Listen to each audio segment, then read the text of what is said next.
I don't know about you, but every little adventure, you learn something new. If you agree, don't forget to like and subscribe. It really helps a lot. To the video now. Hey everyone, Matteo here and welcome back to this new video. Today we are going to speak about a transparent machine learning and a transparent machine learning approach. So why this is important? Well, we are not new to the requirement of a transparency in our business processes. Let's think, for instance, about many verticals such as the financial and service industry, but government institution as well. Here, transparency is really a key requirement that is driven by their stakeholder. But in the more recent years, we've seen also as well the emergence of a new driver coming from the legislation. In the Eurozone, the GDPR, it's very famous in this regard, but as well there is a new Artificial Intelligence Act that is currently being proposed and discussed in the European Commission. And under this act, any use, so deployment and embedding of artificial intelligence solution in automation of any process of activity, it really requires at least explainability, but as well transparency and conformance assessment depending on some risk level. Without going too much into details about the current proposal, we notice that there is a hierarchy of risk. And today we won't speak about the unacceptable risk level because anyways prohibited. You can see some example. We can also notice that any application of AI that goes beyond video games and spark filter is under the scope of the regulation. And this goes from the impersonation and chatbots, for example, a virtual agent that handle the case automatically of a client, going through access to public services, education, employment, and law enforcement use cases require transparency and conformity assessment. It's also important to notice that here is a spectrum that really, depending on the use case, may require both of them. But rest assured that going forward, we can only expect that transparency is a key requirement that is only going to increase. During today's presentation, we will focus on the difference between the general machine learning approach that we are used to an approach that is focused on the transparency. So in the general case, we have, by definition, all the models available, going from the decision trees to more complex neural network and so on. And typically, this evaluation is considered a black box. While in a transparent machine learning approach, we are going to use and employ models that are inherently transparent, and therefore we will be able to inspect them, but most importantly, we want to author them directly. And after that, we, of course, naturally, we want to evaluate them depending on the need. So in the general case, we have our focus is in the highest accuracy possible. While today we will trade off maybe some of this accuracy in order to have our focus really on the transparency. So in the general case, normally explainability is done through a complements AI solution, such as the Trust AI initiative that you may see in some videos of. While today, because we are going to focus only on models which are inherently transparent, it means that as well they are intrinsically explainable. Governance as well play a key difference in the two approaches. That in the general case, we have what is called MLOps, and this is typically governed by the data science team. It means that the data science is responsible not only for the realization of the predictive model thanks to machine learning, but also about the operationalization of it, meaning that to put that predictive model into production so that it can be consumed. While in the transparent machine learning approach, we want to have this business-centric governance, so give back again to the business analyst the power of having not only authored this model, but being able to deploy it to production. And in the general case, we can think that typically you have multiple runtimes. So what it means, for example, if we have a neural network is deployed as a web service and we call it from our application. While instead, being that the models that we're going to focus on are transparent, can be transformed into a decision model, and therefore we can embed it in our decision management or BRMS solution. So this is an example of a pipeline that we will refer to during the demo today. And as expected, we start with the dataset. So these represent our historical data that will feed into the machine learning phase in order to produce a predictive model. Here, the key point to understand is that we will focus on transparent model, transparent machine learning model. And because these models are inherently transparent, we can transform it in the second step here into a decision model. So for instance, we will have some rule induction that will produce a rule set, and we can take this rule set and translate it in the specific paradigm of the BRMS solution. So let's say in decision tables. Because we've done so, now we are able not only to inspect the model very easily, and the business analyst having received that it's accustomed to this paradigm, let's say the decision table, but most importantly, this model can directly be authored. Now, when we are happy with the final resulting model, then we can employ that into production and deploy it for evaluation. Let's move now to the demo. In the first step of our demo today, we will use machine learning to come with a predictive model from a historical dataset.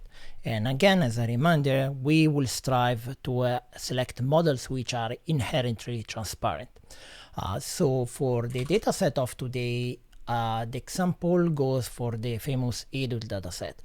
This dataset goal is to predict whether the income exceeds a certain threshold of 50K per year based on some historical data. So this is the dataset that we will play for today. And we will use the AI Explainability 360 toolkit. I will have all the links down below, because these provide already some Jupyter notebook with examples on how to achieve this result. The examples, I've already prepared them here, and I've already run them.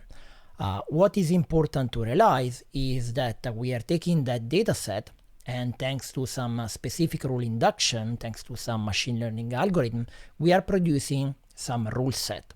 Now the rule set are persisted in a PMML format. You can see an example here. We don't need to delve into detail about this format, but what is important to realize is that there are machine learning algorithms that allow us to perform some rule induction in order to produce indeed a rule set which is inherently transparent. And we will see how we can transform this data format, which is very helpful, into a data format with specific idioms of decision modeling. And we will do that in the second step of this demo. Now we have our transparent predictive model, and we want now to transform it into a decision model, specifically into a demand models for their decision table. So we can do that with an utility, which I've already prepared here. In the description of this video and the blog post link down below, you will find all the hyperlinks to follow in order to replicate the same demo. This is a typical command line utility, so you can use it as any other Linux command. What allows us to do is to transform this serialization, rule set PMML model, into a DMN model for a decision table. So we will be able later to inspect it, author it, and deploy it for evaluation into production. So the way we can do this is that we want our adult PMML, and as output we want adult.dmn. So this application will run, and as we've seen, this has produced a DMN model. Now we're going to move to the key sandbox in order to inspect, author, and deploy to OpenShift. Here is our adult DMN model already uploaded to the key sandbox, and I've already taken care of deploying that to a free instance of the Red Hat developer OpenShift sandbox later for evaluation and execution. So we are in front of this decision table, which is the result of the transformation. So we use some rule induction in order to produce some rule set, and we've translated that rule set into a DMN decision table. The first thing that I want to highlight is that this is, as any other DMN decision table, it follows the same paradigm, so it's the same idiom. the key point is that we are able to fully read this table and to inspect it. One thing that we notice is that in the static analysis, we have some gaps that are being identified. Now, while this is maybe not something that we do manually by creating the decision table, we typically want to avoid gaps or overlaps for that matter. This is something that can happen in this type of decision table, because these are not decision table that we've written by hand. These are the resulting transformation from that machine learning activity. So it may be the case that the algorithm have not identified for that hypercube the prediction to be made. How we can deal with that DMN? It could be simply as we put a default value in the resulting decision table. Another interesting element to note is that there are some, in this example, there are some subsumption, meaning that here is indicating that rule number 2 completely includes rule number 1. Again, this is something that can happen, and we can take it if we wanted as a resulting proof that the algorithm did its job correctly, meaning the machine learning algorithm, meaning that for a common set of features, it has predicted the same output. So what we can do here is that we may decide to keep rule number 2 and to fold it and to completely remove rule number 1. Again, here I wanted to highlight that we are able to do this kind of reasoning looking at this table because we are using idioms of typical of DMN, and this is thanks to the transparent machine learning approach. So as I mentioned, I've already deployed this model. So if I select it here, it's giving me the result of the evaluation for the rule number 2. And if I wanted, as I mentioned, I can go here. I can delete this row because I decided that this is what I want to do, and I can deploy that to OpenShift. So I can confirm the deploy, and we will notice as well that the key sandbox will be operating and will creating for us the new instance. So again, here it's important to realize that this approach allows us to have really full visibility into the resulting model because we have done this step of transformation. We have been able to read this model, take the result as well of some static analysis, decide what to do with that, fully author this decision table in this case, and then redeploy as a typical decision model. So this is not pertaining to the MLOps for the governance, but is fully under the control of typical decision management pipeline. And with that, we can move to the conclusion of today's demo. In summary, today we've seen a transparent machine learning approach going from the machine learning phase with the rule induction to a full-blown decision automation solution. We started with our dataset that represent our historical data, specifically the ODUL dataset, so trying to predict the income based on some historical input. And we use the AIX360 toolkit in order to produce a rule set predictive model. We exercise this toolkit thanks to some Jupyter notebooks. And as a result of this rule induction machine learning algorithm, using the Jupyter notebooks, we have produced some rule set. Now, a rule set is an inherently transparent machine learning predictive model, and we could transform that into a full-blown decision model, specifically DMN with their decision table.